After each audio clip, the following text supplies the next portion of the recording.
Un an après ma découverte de Lisbonne, je suis parti quelques jours à la découverte de Porto, la deuxième ville du Portugal, mais qui est surtout une ville que j'ai trouvée beaucoup plus typique et belle dans sa forme et son authenticité. Elle m'a beaucoup touché. Je l'ai trouvée très douce et calme, ce qui m'a vraiment beaucoup aidé pour être inspiré et créer des images.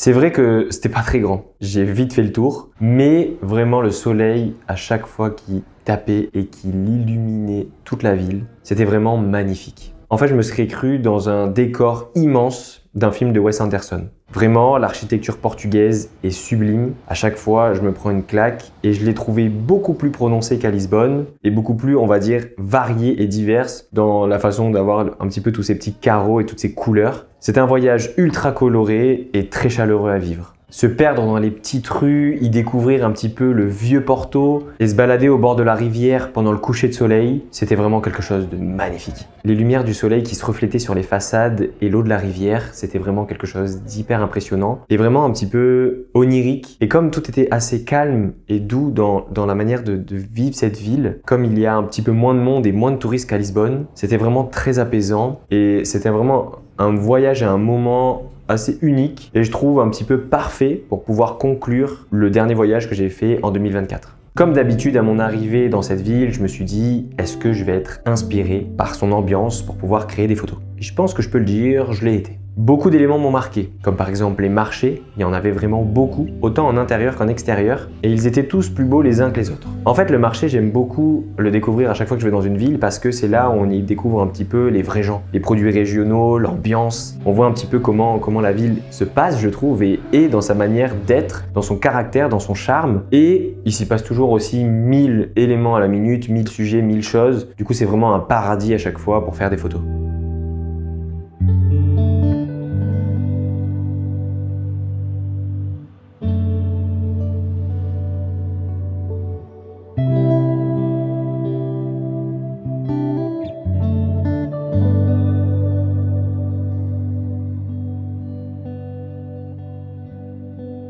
Il y avait également, bien évidemment, l'architecture, j'en ai déjà parlé, mais totalement somptueuse, avec tous les carreaux, toutes les couleurs. L'ambiance en fait que ça donne à la ville, c'est sublime. J'ai même été marqué par les tuiles et les toits de la ville. Parce que comme la ville est assez vertigineuse, je reviendrai un petit peu plus tard sur ça, mais en fait on voyait beaucoup les toits et l'ambiance et les couleurs que ça donnait, c'était magnifique. En gros, quand on était de loin et qu'on regardait un paysage au niveau de la ville, en fait on aurait dit une peinture à plat, et qui était peinte avec des maisons les unes sur les autres, et ça faisait un immense château, un immense tableau sublime. Et j'ai fait quelques images comme ça qui, je trouve, rendent super bien et qui, on va dire, définissent parfaitement l'architecture de la ville qui est dingue.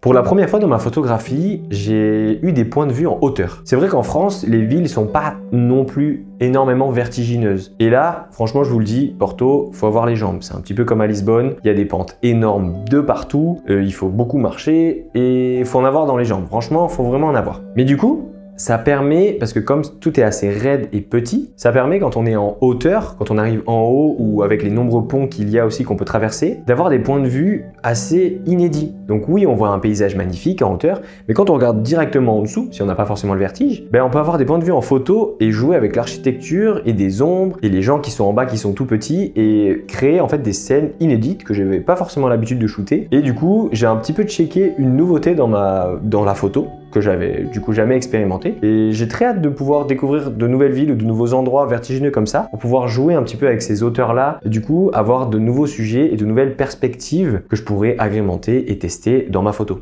Un moment aussi qui m'a un petit peu marqué, c'est quand on a visité en fait un petit peu la cathédrale de Porto, si je dis pas de bêtises. Et on a un moment, il y a une fenêtre et on voit toute la ville derrière. Et en fait, je me suis dit, ok, si je prends une photo à ce moment-là, parce que la lumière était très belle, ça va être assez classique. Et en gros, je sais pas pourquoi, mais en me rapprochant un petit peu, mon objectif a fait la mise au point au niveau de la fenêtre et pas de l'arrière-plan. Et ça a donné quelque chose d'assez un petit peu crasseux, un petit peu sale, qui a rendu en fait le paysage et l'arrière avec un charme fou. Et du coup, j'aime beaucoup cette image. Et elle m'a beaucoup parlé et j'ai voulu un petit peu du coup vous en parler à ce moment-là. Parce que j'ai kiffé l'endroit, l'endroit était magnifique, la cathédrale est sublime. Mais en même temps, cette image-là, c'est un petit peu nouveau parce que, en gros, j'ai toujours du mal, quand je vois un paysage magnifique devant moi, j'ai envie de le prendre en photo, mais je veux le prendre d'une manière assez originale et qui m'est propre. Et donc là, j'ai trouvé cette petite subtilité un petit peu, on va dire, de point de vue, parce que du coup, c'était la vitre en net, mais qui rendait un flou et une immersion un petit peu spéciale, que j'ai beaucoup aimé, qui a rendu en fait ma photo de paysage plus originale que si je l'avais juste pris d'une manière classique comme tout le monde fait. J'ai fait beaucoup d'images avec pas mal de soleil, mais également avec de la pluie, parce qu'il n'a pas fait que beau. Et en gros, moi, je sais pas si vous le savez, mais j'ai toujours beaucoup de mal à shooter quand il fait gris et quand il pleut. Je shoot exclusivement en couleur, j'adore le travail de la couleur, et j'ai toujours beaucoup de mal à obtenir des rendus qui me plaisent à la fin quand je shoot quand il fait gris ou quand il pleut. Là, je vous avoue que j'ai réussi à garder quelques images, même si c'est toujours assez dur d'en garder dans ma sélection. Mais je pense que ce voyage m'a permis de découvrir ou plutôt de me donner l'envie d'expérimenter un petit accessoire qui potentiellement, je pense, pourrait me sortir de cette merde, on peut le dire, du fait que j'arrive pas à shooter quand il pleut ou quand il fait gris. Je pense que dans mes prochaines aventures, surtout s'il fait pas beau, je vais m'acheter un flash et tester la photographie au flash pour pouvoir peut-être avoir des points de vue, des couleurs, des ambiances totalement inédites, j'en ai jamais fait. Et je pense que ça peut être hyper intéressant, donc ne vous étonnez pas si à un moment donné, il y a une vidéo sur le flash et sur plein d'aventures et de photos que j'ai pu faire là-bas et du coup mon ressenti un petit peu sur cette photographie-là qui serait totalement inédite pour moi et qui je pense peut être hyper intéressante.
Merci d'avoir vécu ce voyage avec moi, j'espère qu'il vous aura plu. N'hésitez pas du coup à me dire un petit peu en commentaire ce que vous en avez pensé. Si vous êtes déjà allé à Porto aussi et comment vous avez vécu un petit peu le voyage dans cette ville et ce que vous en avez pensé également. Je vous dis à très vite, faites des photos, sortez, amusez-vous, kiffez. Ciao!